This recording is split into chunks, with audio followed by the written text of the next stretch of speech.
Hi, I want to talk about peer feedback in the class. This document is posted um, in week 3, but I'll repost it here as well. Uh, as I said in the welcome message, peer feedback is an important part of this class, and as psychologists, we depend upon peer feedback. For example, I'm an associate editor for a journal, and that's what I do as an associate editor. I do peer reviews of article submissions, and so it's just it's part of what we do as being psychologists. Is we both provide feedback and receive it. So let me look at it from both points of view. For those for when you're in the role of writer. Um, Number one, it can be helpful. Be open to constructive criticism, and um, and remember, as it says in the document here, their comments reflect their perspective of what you've written.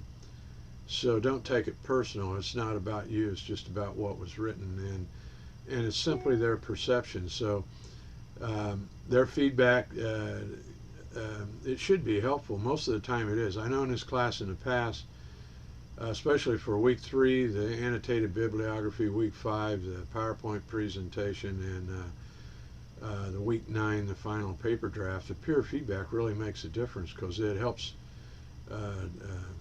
people to make corrections before they do their final submission. So the intent is to help each other improve the final draft of whatever it is we're doing. Matter of fact, in week 3 in the annotated bibliography, I like starting an ongoing discussion on APA feedback because that seems to be helpful. So look for patterns in the peer responses. If you get, especially if you get more than one response, and patterns usually are pretty good. Saying maybe um, you know your thoughts weren't clearly communicated in the document in terms of what you perceived you were doing.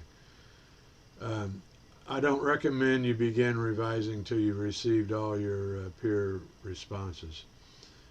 And then when you do, before you revise, I like this advice: work on global concerns first, such as transitions, flow, and confusing passages, and then the minor stuff like grammar and spelling later. So now let's look a little bit at guidelines for readers here. Notice it says offer praise as well as criticism. In other words, try to reinforce what was done well, and then also give feedback for what could be improved. I wouldn't worry about format on posts within the discussion forum because format's just hard to do in Blackboard. But format on a Word document, then I think that's more important. So you can look at format on that. Especially APA format seems to be an ongoing issue for a lot of people. Grammar can be as well. And then try to set a positive tone that communicates your positive intent. Now, having said all of that, let me say this just in general. I think when, in an online environment, it helps to assume there's a positive intent to the feedback, because let's face it, without being able to hear the person speak or see them, you can interpret it any way that you want. So just assume that their intention was positive.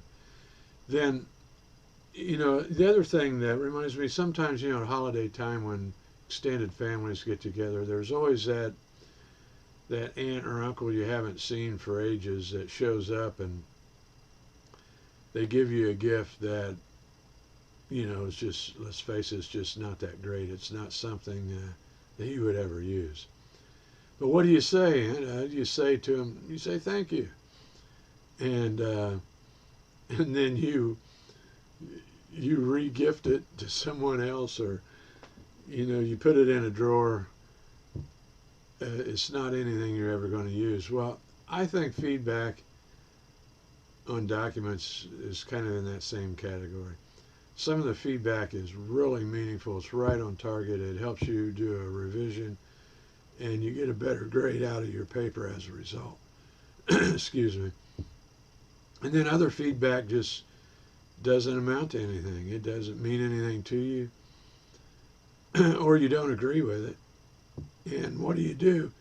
Well, you say thank you, and then you discard it. You're in control of what you do with the feedback. So there's no sense in really worrying about it, or getting egos involved, because it's not worth the effort.